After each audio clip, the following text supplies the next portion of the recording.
Assalamualaikum warahmatullahi wabarakatuh. Alhamdulillahi rabbil alamin. Wassalatu wassalamu ala rasulina wa habibina wa syafi'ina wa tabibi qulubina wa qudwatina wa zukhrina wa maulana Muhammad wa ala alihi wa sahbihi ajma'in wa man tabi'ahum bi ihsanin ila yaumiddin, amma ba'. Yang saya muliakan Tuan Pengerusi Surau, seterusnya ahli jawatan kuasa Surau, seterusnya para alim ulama, para habaib, para asatizah, tuan-tuan guru, juga yang diraikan tuan-tuan yang dirahmati Allah sekalian. InsyaAllah pada malam ini kita nak menyambung perbincangan kita tentang surah-surah dalam Quran. Minggu lepas, 2 minggu sebelum ini, kita sudah bincangkan tentang surah An-Nazi'at, iaitu berkaitan malaikat yang mencabut, tentang balasan ataupun peringatan tentang kedahsyatan hari kiamat. InsyaAllah kita masuk surah seterusnya, iaitu surah Abasa. Baik, surah Abasa, perkara pertama yang tuan-tuan perlu ambil maklum, merupakan surah Makiyah. Seringkali saya ulang, iaitu merupakan surah yang turun sebelum Nabi berhijrah. Adapun Madaniyah bermaksud surah itu turun selepas Nabi berhijrah. Adadu ayatuha, bilangan ayatnya ada 42. Ismu suratil mubarakah, nama bagi surah Abasa ini ada satu sahaja, iaitu surah Abasa. Abasa, ain ba sin. Abasa bermakna yang berkerut dahi. Yang berkerut dahi. Munasabatut tasmiyah, kenapakah disebut dengan surah Abasa? Li'annaha nuzilat bisababil hadithah allati waqa'at lin nabi Ba'a Abdullah bin Ummi Maktum radhiyallahu anhu. Disebut dengan surah Abasa kerana ia diturunkan dengan sebab berlakunya sebuah peristiwa antara junjungan besar Nabi Muhammad sallallahu alaihi wasallam dan juga Abdullah ibn Ummi Maktum. Dinamakan dengan surah Abasa kerana ada satu peristiwa berlaku antara Nabi dengan seorang sahabatnya, Abdullah ibn Ummi Maktum. Siapakah Abdullah bin Ummi Maktum ini? Ialah seorang sahabat Nabi yang cirinya seorang yang buta, sepupu kepada Sayyidatina Khadijah radhiyallahu anha, isteri kepada Rasulullah sallallahu alaihi wasallam. Ceritanya satu hari Nabi sallallahu alaihi wasallam sedang berceramah, sedang berdakwah kepada pemimpin kafir Quraisy Mekah ketika itu. Sedang Nabi berdakwah, datanglah seorang sahabatnya, iaitu Abdullah bin Ummi Maktum, datang kepada Nabi meminta diajarkan Islam, meminta supaya diajarkan kepadanya Islam. Jadi datanglah seorang Abdullah ini kepada Nabi, dan Nabi ketika itu sedang sibuk berdakwah. Datang Abdullah, seorang yang buta, tegur Nabi, "Ya Rasulullah, ajarkan aku Islam, aku nak tahu lebih lagi tentang Islam." Jadi Nabi ketika itu yang sedang sibuk ceramah dekat Abdullah, dekat orang kafir Quraisy Mekah ini, datang ditegur oleh Abdullah ni, Nabi agak sedikit berkerut dahi.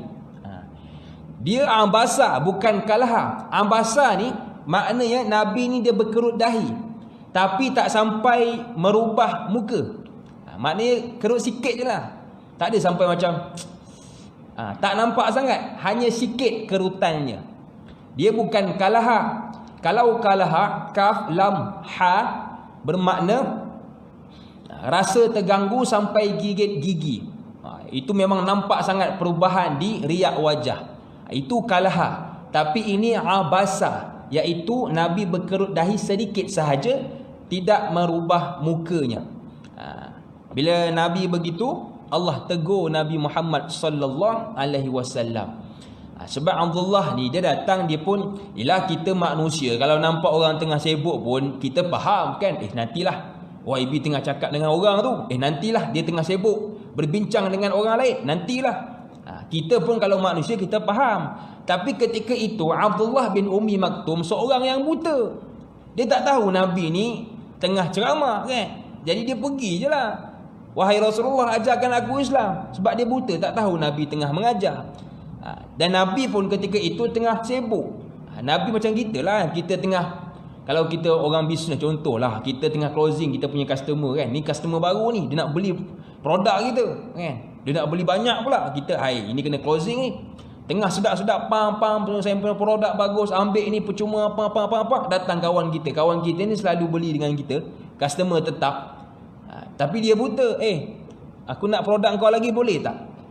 Kita mesti, aduh kau kan lepas-lepas ni boleh tak? Aku tengah closing ni. Ini orang baru, kau dah selalu ambil dengan aku, tak apalah, nanti kita bincang tepi lah. Ini tengah closing ni, 10 orang ni, orang baru, kalau dapat untung ni. Macam gitulah. Aduh kau ni. Macam itulah. Tapi Nabi tak sampai dia keluarkan kata-kata, hanya berkerut dahi.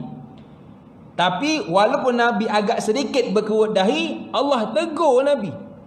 Ya Rasulullah, jangan begitu. Jadi surah ini, surah Abasa, kalau tengok ayat 1 hingga ayat 10, mawadhi'us suratil mubarakah, jalan cerita berdasarkan surah Abasa ini. Kalau tengok ayat 1 hingga ayat 10, kita masuk dalam jalan cerita surah ini, dia ada 42 ayat. Ayat 10 pertama ni kisahnya tentang itabun minallah li rasulihi ala ma hadatha minhu ma'a ibni ummi maktum, iaitu tentang teguran dari Allah Subhanahu wa taala kepada Rasulullah yang berkerut dahi kepada Abdullah bin Ummi Maktum. Allah tegur Nabi. Cuma kita orang Islam kena hati-hati. Ulama dah pesan kepada kita, bila nak bincangkan surah Abasa ni, hati-hati. Jangan sampai, kata ulama, engkau ni sangka buruk, kau fikir negatif kepada Nabi. Kata Nabi buat salah juga, kena tegur juga. Ini ulama pesan kepada kita, hati-hati dalam menafsirkan surah Abasa. Jangan sampai ada su'uzon kepada Rasulullah sallallahu alaihi wasallam.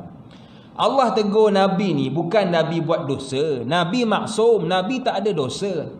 Cuma Allah tegur Nabi ni sebab Nabi ni tersilap. Macam kita lah, kita guna Waze kan. Kita daripada Pajam nak ke Kedah contoh lah, kita guna Waze.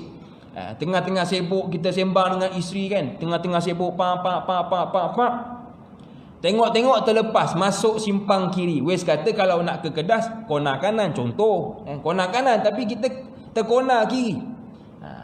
Waze tegur, awak dah salah, sila kona kanan, sila kona kanan. Waze tegur. Sebab kita tersilap langkah, tersilap. Waze marah tak? Tak marah, cuma dia tegur, kau salah ni. Kau kena patah balik, ikut jalan yang kanan. Maknanya Nabi bukan sampai tahap dosa, tersilap. Allah tegur Nabi. Dan tersilapnya Nabi ni bukan tersilap besar, bukan sampai berubah mukanya, hanya sikit je kerutan dahi. Tetap Allah tegur Nabi. Sebab apa? Kau Nabi, kau YB, kau tu kena jaga dengan orang lain. Supaya apa? Orang respect kau. Maknanya apa? Tak sampai tahap dosa. Ke ada bila kita guna Waze, kita tersalah simpang, sepatutnya kona kanan, kita ambil kiri, ada tak Waze marah? Awak salah, go to the hell, ada? Tak ada. Tak adanya Waze nak cakap macam tu. Waze kata awak salah, sila U-turn balik, itu je.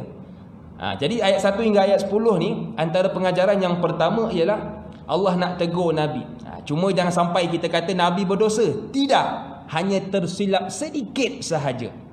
Yang menunjukkan Nabi ni manusia juga, bukan malaikat. Nabi manusia juga. Jadi hati-hati, sebab musuh kita dia akan gunakan ayat ini. Kalau orang yang tak faham, tak belajar betul-betul, dia pun akan ikut. Betul juga kata Nabi, tapi buat silap. Jangan, hanya tersilap sikit saja, tak sampai tahap dosa. Baik, itu yang pengajaran yang pertama berdasarkan ayat 1 hingga ayat 10. Pengajaran yang kedua berdasar ayat 1 hingga ayat 10 ini tentang Allah tegur Nabi, menunjukkan ini satu hujah yang Quran itu bukan dari Nabi. Sebab orang kafir dia kata Quran ni dari Nabi, kau jangan ikut Muhammad. Muhammad tu Quran yang dibacakan itu, yang disampaikan itu rekaan semata-mata, bukan dari Tuhan dia. Kau jangan nak duk percayalah. Ini menjadikan hujah yang Quran ni dari Allah, bukan dari Nabi. Kalau dari Nabi, ada tak orang tulis buku dia cerita kelemahan dia? Ada tak? Tak ada. Saya ini alhamdulillah dah mencuri 3 tahun pengalaman saya. Pengalaman saya yang terbaik, pecah rumah datuk di Kuala Lumpur. Ada tak? Tobat lagu orang tak beli kan. Orang ke mana pun dia akan jaga aib dia. Dia takkan cerita dalam buku apatah lagi. Jadi sini menunjukkan yang Quran ini bukan dari Nabi. Kalau dari Nabi, takkan Nabi nak cerita kelemahan dia. Mesti orang kafir takkan ikut. Tengok ada kelemahan, tak nak ikut. Ini menunjukkan yang Quran ini dari Allah Subhanahu Wa Taala, bukan dari Nabi. Itu yang kedua. Yang ketiga tadi, kalau tengok pengajaran dia ialah dari sudut abasa dan kalaha. Abasa bermakna berkerut dahi sedikit sahaja, tidak berubah muka. Tetapi kalau kalaha, berubah muka. Nabi abasa, sikit saja.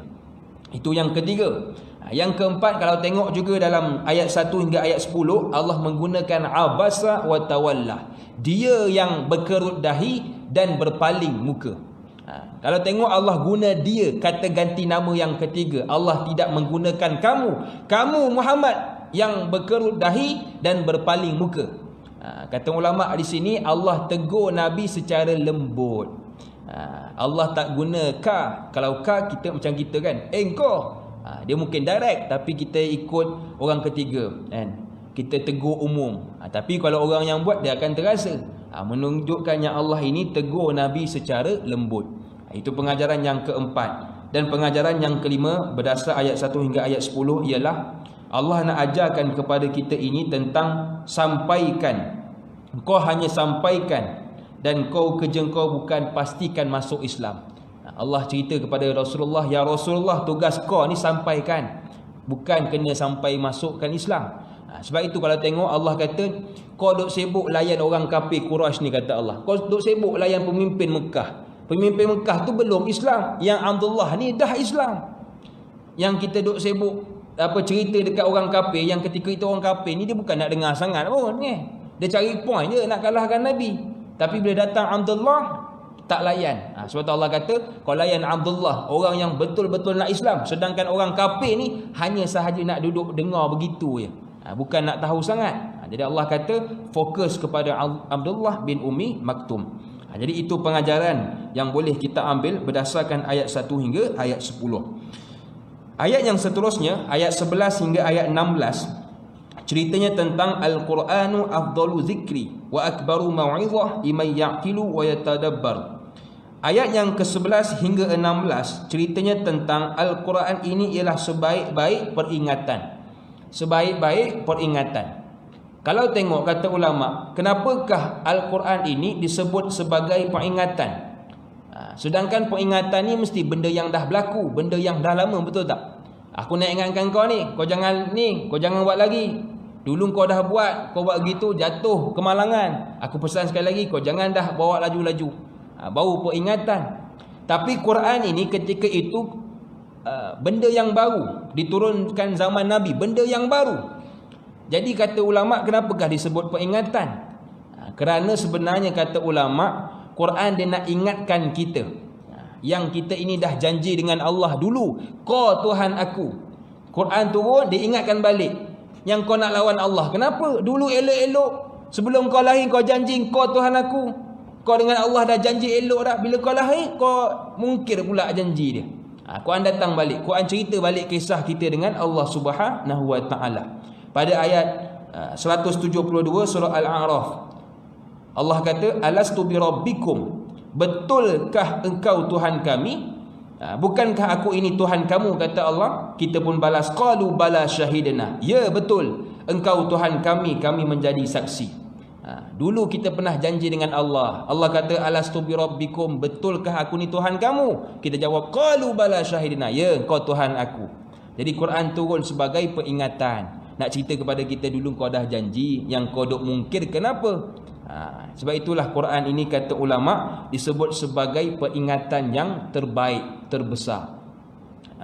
Dan Quran ini juga kata ulama wa akbaru mau'izah, iaitu sebesar-besar kata nasihat. Quran ini sebesar-besar kata nasihat. Sebab itu kalau tengok apa pun masalah kita, rujukannya ialah kepada Islam. Rujukan dia kepada Quran. Sebab Quran ini dia ada kata-kata nasihat yang boleh bila kita baca mendatangkan ketenangan. Sebab itu kata Quran, alladzina amanu wa tatma'innu qulubuhum bizikrillah, ala bizikrillah tatma'innul qulub. Dengan berzikir hati kita menjadi tenang. Dan zikir terbaik ialah membaca Quran. Baca Quran. Sebab baca Quran ni satu perniagaan yang tidak akan rugi. Pernah tak kita datang seorang kata, aku nak tawarkan kau satu bisnes yang tak akan rugi? Pernah tak? Tak pernah. Setakat ni kalau saya sendirilah, orang datang, saya nak tawarkan kau, aku nak tawarkan kau satu bisnes yang memang untung gila-gila. Itu ayat dia. Tak pernah lagi saya dengar, aku nak tawarkan kau bisnes yang memang takkan rugi. Jarang saya dengar kalau saya lah. Yang banyaknya aku nak tawarkan kau bisnes yang memang untung gila-gila punya. Itu. Sebab apa? Sebab bila sebut tentang bisnes, pasti ada rugi, pasti ada untung. Beza dia banyak, sikit, lambat, cepat. Dari sudut rugi dia. Tapi kata Allah ada 3 perniagaan yang bila kau buat memang tak akan rugi, bahkan untung. Apakah 3 perniagaan tu? Kalau kita pernah dengar, Allah sebut dalam surah Fatir ayat yang ke-29. Allah kata, innal ladzina yatluna kitaballah wa aqamus salah wa anfaqu mimma razaqnahum sirran wa alaniyatan yarjuna tijaratan lan tabur. 3 perniagaan kata Allah yang tak akan rugi. Yang pertama, innal ladzina yatluna kitaballah, orang yang selalu baca Quran. Baca Quran. Jangan rugi bang, baca Quran. Alamak, aku baca Quran terlepas nak tengok berita malam ni. Aduh, rugilah pula. Tak rugi. Baca Quran terlepas tengok berita tak rugi. Berita boleh tengok balik kan. Tapi baca Quran kita dah buang sedikit masa kalau tak baca. Nak undur tak boleh. Tapi berita boleh tengok kat YouTube, siaran ulangan. Maknanya apa? Baca Quran memang takkan rugi. Alamak, hari ni baca lebih lah pula. Rugi ke? Tak rugi. Yang kedua ialah wa aqamus salah, solat. Orang yang dirikan solat takkan rugi. Alamak, aku solat lah. Aduh, terlepaslah ni nak tengok drama, terlepaslah nak ni jumpa orang. Tak rugi. Sebab apa? Sebab Allah kata solat satu perniagaan yang takkan rugi. Yang ketiga ialah apabila kita menginfakkan sebahagian daripada rezeki kita, takkan rugi juga. Ada orang kata, alamak Ustaz, aduh Ustaz, saya termasukkan 50 lah Ustaz, Jumaat minggu lepas. Aduh, rasa menyesal rasa. Jangan menyesal bang, takkan rugi. Ada orang menyesal, Allah Akbar Ustaz, sedih rasa.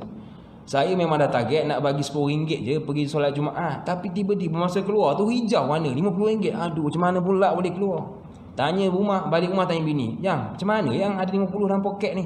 Tak adalah, sayang saja letak RM50. Tengok abang asyik bagi RM10 dia setiap hari Jumaat, letak 50, biar masuk 50 pula. Kan abang kata. Kita kata, apalah kau ni yang dah aku memang RM10 je lah, jangan lebih-lebih. Jangan, tak rugi. Orang yang bagi RM50 takkan rugi. Maknanya apa? 3 perkara ni kalau kita dah buat, jangan rasa aduh. Jangan. Sebab apa? 3 perkara ni benda yang Allah kata tidak akan rugi. Baca Quran, solat dan juga sedekah, infak harta kita. Jadi itulah perniagaan yang tidak akan rugi. Sebab itulah kata ulama, Quran ini dia sebaik-baik peringatan, sebaik-baik kata nasihat dan juga sebaik-baik perniagaan bagi mereka yang berfikir dan mereka yang memerhati. Orang yang fikir, orang yang perhati elok-elok, ya, Quran ini memang sebaik-baik perniagaan dan sebaik-baik peringatan. Jadi itu ayat yang ke-11 hingga 16. Kita masuk pada ayat yang seterusnya, iaitu ayat 17 hingga ayat 32. Ceritanya tentang iqamatul adillah ala wihdaniyatillah bin nazar wa ta'ammul fil khalqi wa ta'am wa syarab. Pada ayat yang ke-17 hingga 32, Allah mendirikan dalil ataupun Allah menyuruh kita untuk nazar, merenung akan 3 perkara. Yang pertama ciptaan yang ada pada kita, yang kedua makanan, dan yang ketiga minuman, sebagai bukti keesaan Allah Subhanahu wa taala. Pada ayat 17 hingga 32 Allah suruh kita nazar. Nazar ni kalau ikut bahasa Arab bermakna renung. Dia bukan melihat. Kalau melihat, kita just melihat gitu, tengok gitu, tengok tanpa perhati mendalam, tengok gitu. Tapi kalau nazar, Allah suruh kita renung. Kau tengok, kau renung elok-elok. Renung elok-elok. Yang pertama kata Allah, renung pada khalqi, ciptaan yang ada pada diri kita. Allah kata, cuba kau tengok, cuba kau tengok balik kepada ciptaan yang telah aku ciptakan pada diri kau. Siapakah kau, datang dari mana asal usul kau? Allah kata, min ayyi syai'in khalaqah, dari apakah Allah menciptakannya? Cuba kita fikir balik. Allah suruh sampaikan kepada orang kafir, cuba kau tanya orang kafir, min ayyi syai'in khalaqah, dari apakah Allah menciptakannya? min nutfatin khalaqahu faqaddarah, dari setitik mani Allah menciptakannya lalu menentukannya. Kalau kita renungkan balik, kita ni asal daripada air mani, dan kalau kita renungkan lagi, air mani ni tak ada apa-apa. Walaupun kalau dari sudut air mani, air duit orang kata kan, air duit, tapi tak ada nilai. Tak ada nilai. Kalau kita kena baju pun, kita akan cepat-cepat basuh. Sebab apa? Sebab kita malu kan. Kena jatuh air mani dekat seluar, kita akan basuh. Tak ada orang biarlah yang nak buang pun membazir. Tak ada. Orang akan buang. Sama juga kalau air mani ni jatuh ke tanah, itik pun takkan ambil, ayam pun takkan patuk. Sebab apa? Kotor. Ayam pun tahu kekotoran dari air mani. Nak cerita kepada kita yang kita ni kalau kita renung, asal dia air mani. Air mani ni kalau kita sendiri dekat badan kita pun kita akan buang. Tak selesa. Buang lah, busuk lah, tak selesa lah. Kita sendiri, apatah lagi haiwan, binatang lain, makhluk lain, mereka akan juga tak suka. Itu yang pertama Allah suruh kita renung. Sebab tu dalam Islam ni, benda yang paling bagus kalau kita nak rawat ataupun kita bergaduh dengan isteri, bergaduh dengan suami, kalau ada perempuan, kita kena renung. Renung, ingat balik kan. Kalau kita rasa ego, duk marah-marah bini, duk marah suami, renung balik. Kena guna amalan renung. Jangan lihat. Kalau lihat, dia akan lihat dengan sindir. Itulah menyesal aku kahwin dengan dia. Contoh kan. Kita kena renung. Abang-abang kalau ada masalah dengan isteri, balik renung. Sebelum tidur, isteri dah tidur, renung dia. Dia tengah tidur, renung. Tengok muka dia, subhanallah, aku duk marah dia. Dia manusia juga. 2 kaki, 2 tangan juga kan. Aku nak suruh buat kerja lebih-lebih lah, dia perempuan kan, tak kuat kan. Ini marah kenapa tak basuh baju, kenapa tak masak lagi, dia nak jaga anak lagi kan, nak kemas rumah lagi. Kita renung dia, subhanallah, maafkan aku ya Allah, duk marah, ada tengking dia. Renung lah. Ada orang kata, Ustaz saya tak boleh renung Ustaz, saya kalau renung mimpi ngeri Ustaz. Itu korang, itu anda semua lah kan. Maknanya ke renung lah. Renung isteri pun sama, kalau ada renung suami. Ya Allah, maafkan aku kan, sebab tak taat kepada suami aku. Itu jadi renung. Sebab itu Allah kata nazar, ya, banyakkan merenung ciptaan yang aku telah ciptakan pada diri kamu. Yang pertama dari sudut khalqi, ciptaan. Yang kedua dari sudut ta'am, makanan. Allah kata kalau tengok sini, Allah jadikan kepada kita buah-buahan. Contoh buah-buahan ialah zaitun. Zaitun ni kelebihan dia, kalau tengok di negara Arab, kelebihan dia sangat banyak. Contoh kalau macam saya pernah cerita di Jordan kan. Di Jordan, orang Arab di Jordan semuanya berasaskan zaitun. Dia punya makanan berasaskan zaitun kebanyakannya.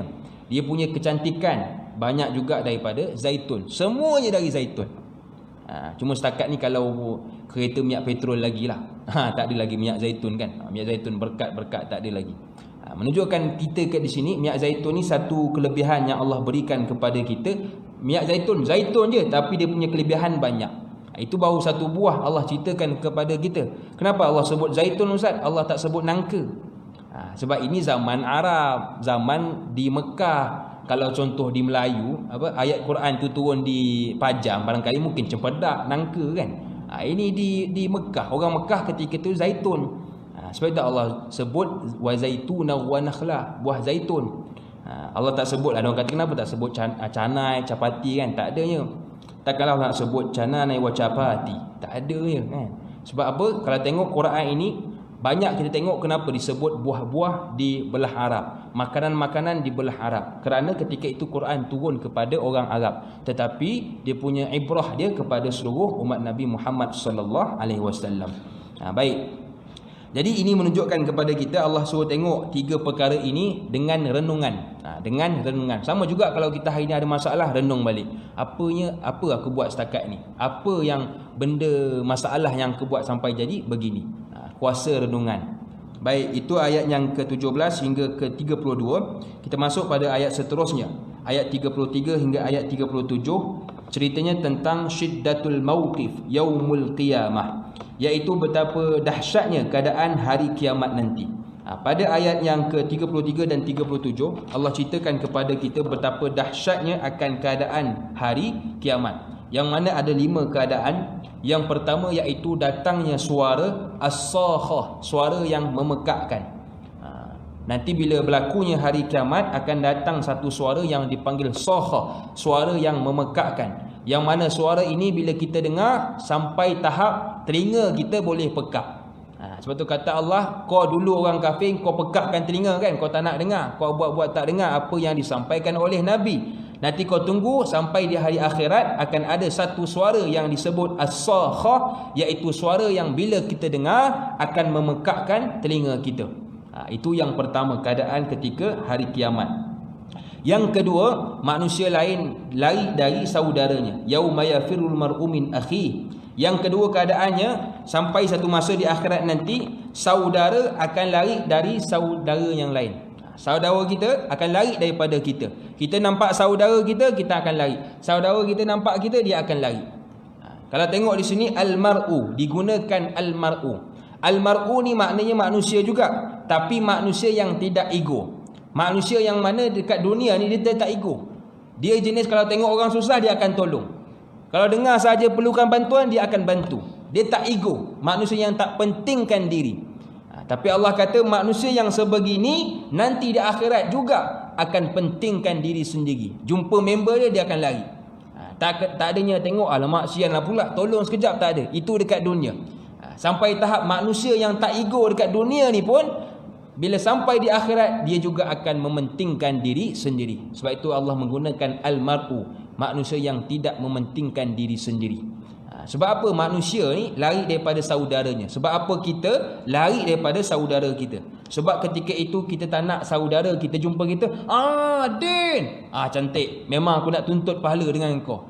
Lokman, cantik, aku ni tak cukup pahala ni, aku nak tuntut balik kau dulu, ada kutuk aku, ada suuzon dekat aku nak kutuk balik, aku nak ambil balik pahala aku, nak claim. Itu pandangan ulama. Sebab apa kita berlari? Berlari dari saudaranya. Yang ketiga, lari dari ibu dan bapanya. Yang kedua tadi lari daripada saudara mara kita. Yang ketiga lari dari ibu dan bapanya.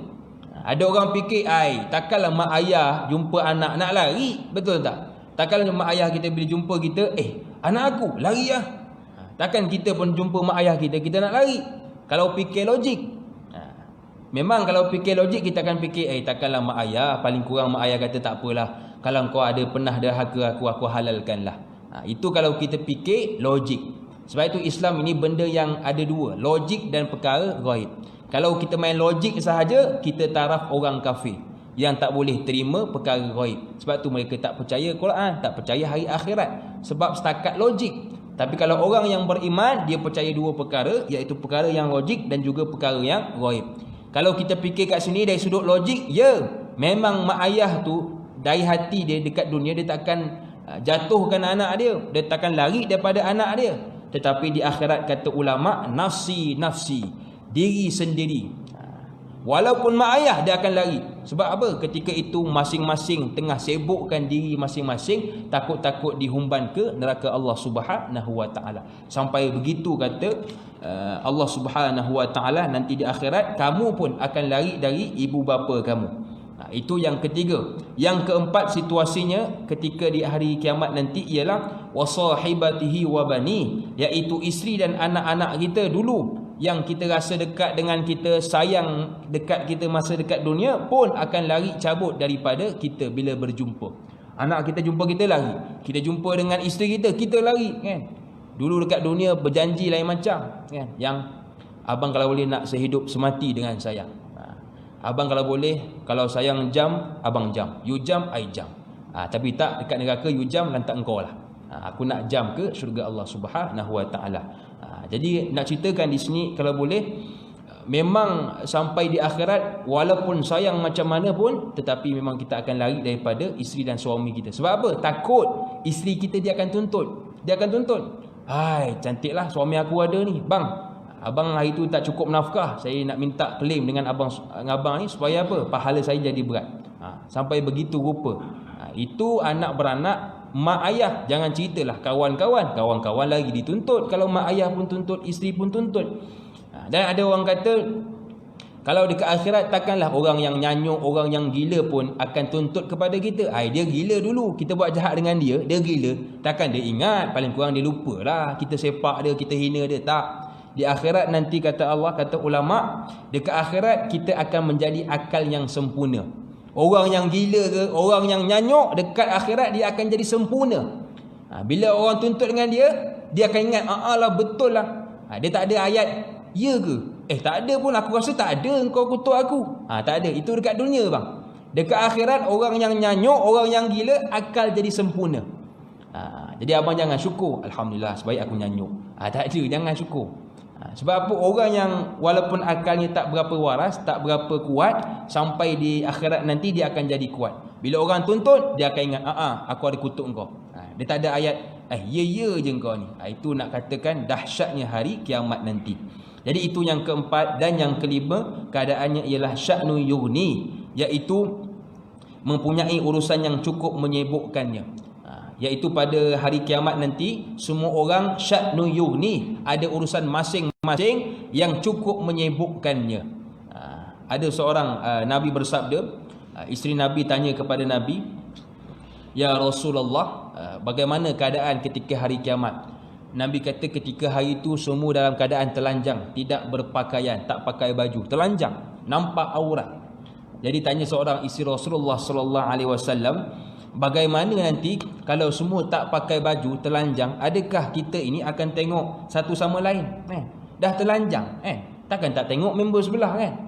Tengok artis sebelah, Fasha Sanda, rugi tak tengok. Contohlah kan. Maknanya apa? Takkan tak tengok. Kalau kita fikir logik, takkan tak tengok, takkan tak jeling langsung, paling kurang jeling lah kan.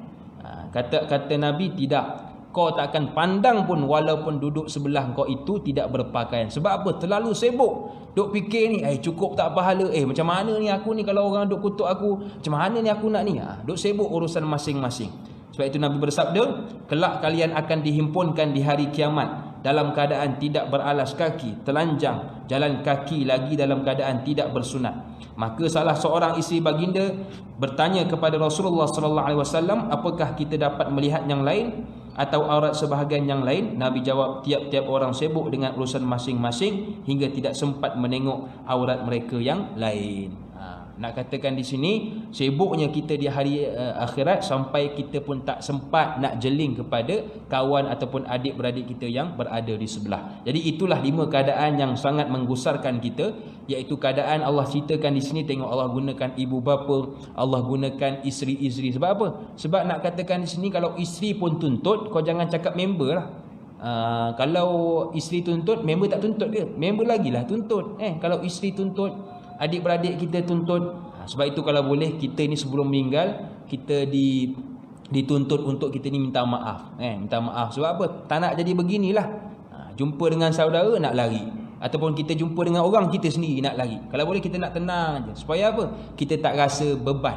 Tak rasa macam aku ni ada buat salah dengan orang. Sebab itu kalau boleh, di hujung-hujung kehidupan kita ni, terus mohon maaf kepada Allah Subhanahu Wa Taala, mohon maaf kepada rakan-rakan kita jikalau kita ada buat silap. Jangan rasa rugilah, jangan ego lah. Lagi-lagi dah umur 60 ni, minta maaf lah bang, siap-siap. Minta maaf siap-siap. Jangan duk tunda-tunda lah. Nantilah agak-agak dah nak mati tu, buatlah ayat umum, kepada yang saya ada buat silap saya minta maaf. Jangan. Kita terus minta maaf direct kepada orang yang kita buat silap. Baik, itu 5 gambaran ketika hari kiamat. Kita masuk plot yang terakhir, ayat 38 hingga 42, ahwalun nas wa tamayuzuha ashqiya suada, iaitu pada ayat yang ke-38 dan 42 ceritanya tentang keadaan manusia yang mana ada 2, iaitu yang pertama ashqiya, orang yang derita, yang kedua suada, orang yang berbahagia. Siapakah orang yang derita itu? Iaitu mereka yang ingkar kepada Allah Subhanahu Wa Taala. Siapakah mereka? Kafaratun fajarah, iaitu mereka yang kafir, yang ingkar kepada Allah Subhanahu Wa Taala, fajarah, dan buat maksiat secara terang-terangan.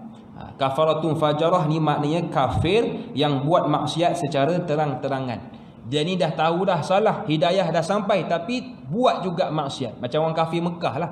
Dah terang-terang Nabi cerita satu persatu, Nabi jawab satu persatu, tetapi tetap buat maksiat terang-terangan dah. Hidayah depan mata, Rasul depan mata lagi tu, tetap buat maksiat. Sama juga dengan orang kita hari ni. Orang kita hari ni kalau tengok dia buat dosa tu dah tak takut dah tak malu kan. Orang dah tegur, dia tetap buat lagi. Kau tak boleh ni pergi Mekah, laki-laki lah, yang kau jadi perempuan kenapa? Tak boleh, tak apa, tak ada betul pun. Macam tu, terang-terangan. Ini takut-takut jadi seperti orang kafir yang mana buat maksiat dalam menunjuk terang-terangan. Jadi apakah balasan dia? Ada dua. Yang pertama, muka penuh debu. Nanti di akhirat kalau kita tengok muka yang penuh debu, itu ialah orang kafir, kafaratun fajarah, yang buat maksiat dalam keadaan terang-terangan. Itu orang kafir. Jangan kita kata, itu siapa tu? Muka berdebu, ambil tayamum ke? Jangan. Itu orang kafir, muka berdebu. Yang kedua, bagaimanakah ciri orang yang derita ini? Asqiya. Yang kedua ialah ditutup oleh kegelapan. Mereka ini akan ditutup oleh kegelapan yang memang tak nampak sangat. Kita kalau dekat dunia ni masih lagi boleh nampak kan? Masih lagi kalau contoh tak ada api ke, masih lagi boleh nampak. Tapi ini kegelapan yang memang gelap sungguh, yang sehingga kita tak boleh gerak langsung. Sebab gelap. Macam mana ni? Nak gerak takut depan tu paku, nak gerak takut depan tu lubang dan sebagainya. Memang gelap sungguh sehingga membuatkan kita tidak bergerak. Itu yang kedua. Dan dua balasan bagi mereka yang suada, mereka yang berbahagia. Siapakah mereka ini? Sudah pastilah mereka yang beriman. Apakah balasannya? Yang pertama, muka berseri-seri. Muka berseri-seri. Selalunya kalau kita tengok muka yang berseri-seri ni pengantin baru kan. Pengantin baru kalau tengok muka dia berseri-seri kan. Tapi kalau kita nanti di akhirat nak tengok apakah tanda-tanda orang beriman, mukanya berseri-seri. Bukan pengantin baru. Kalau nanti akak sampai dekat akhirat tengok, muka dia berseri-seri, baru kahwin ke dekat akhirat? Bukan. Itu tanda orang beriman. Yang kedua, dhahikatun mustabsyirah, keadaan mereka tertawa, bergembira ria. Nanti orang yang beriman, keadaan yang kedua mereka akan tertawa. Tertawa di sini kata ulama sampai gigi gusi pun nampak. Nak katakan mereka ni tertawa sebab gembira sangat. Kau syurga, aku masuk syurga. Tergelak. Gelak tu sampai nampak gusi. Nak katakan suka sungguh lah. Kalau abang-abang nak tengok orang gelak sampai nampak gusi, tengok kalau orang yang buat lawak kan. Tengok Mahathir lawak mega kan. Kadang-kadang tergelak, tepak nampak gusi tu. Tak tahan pacik, tak ada gigi pun nampak tu. Maknanya apa? Itu tertawa. Dekat dunia kita tak digalakkan begitu. Kita tak digalakkan untuk tertawa sampai begitu. Tetapi di akhirat benda itu akan berlaku, menunjukkan yang kita ni happy sangat, suka sangat dapat masuk syurga Allah Subhanahu wa taala. Jadi itulah dua keadaan bagi mereka yang beriman kepada Allah Subhanahu wa taala. Jadi insya-Allah saya fikir setakat itu sajalah perbincangan tentang surah An-Abasa. Insya-Allah kalau ada rezeki dan ada tiada apa-apa halangan, selepas 27 ni kita sambung pada surah seterusnya, iaitu surah At-Takwir. Okey, surah At-Takwir. Jadi satu surah ini kalau orang tanya nak cerita pasal apa, ceritanya tentang muwasatul dha'fah minal mu'minin, iaitu membantu orang yang lemah di kalangan orang Islam. Keseluruhan surah Abasa ini ceritanya tentang galakan untuk kita membantu orang yang lemah di kalangan orang Islam. Wallahu a'lam. Bismillahirrahmanirrahim. Alhamdulillahi rabbil alamin, wassalatu wassalamu ala rasulina Muhammad wa ala alihi wa sahbihi ajma'in. Ya Allah, ampunkanlah dosa-dosa kami, dosa-dosa kedua ibu bapa kami, ahli keluarga kami, guru-guru kami, kawan-kawan kami, muslimin muslimat, mukminin mukminat ya Allah. Ya Allah, kurniakanlah kesembuhan kepada sahabat kami yang dijangkiti virus COVID-19 ya Allah, dan peliharalah kami daripada dijangkiti virus COVID-19 ya Allah. Rabbana hab lana min azwajina wa dhurriyyatina qurrata a'yun waj'alna lil muttaqina imama. Rabbana atina fid dunya hasanah wa fil akhirati hasanah wa qina adzabannar. Sallallahu ala sayyidina Muhammad wa ala alihi wa sahbihi wa baraka wa sallam. Alhamdulillahi rabbil alamin. Taqabbalallahu minkum.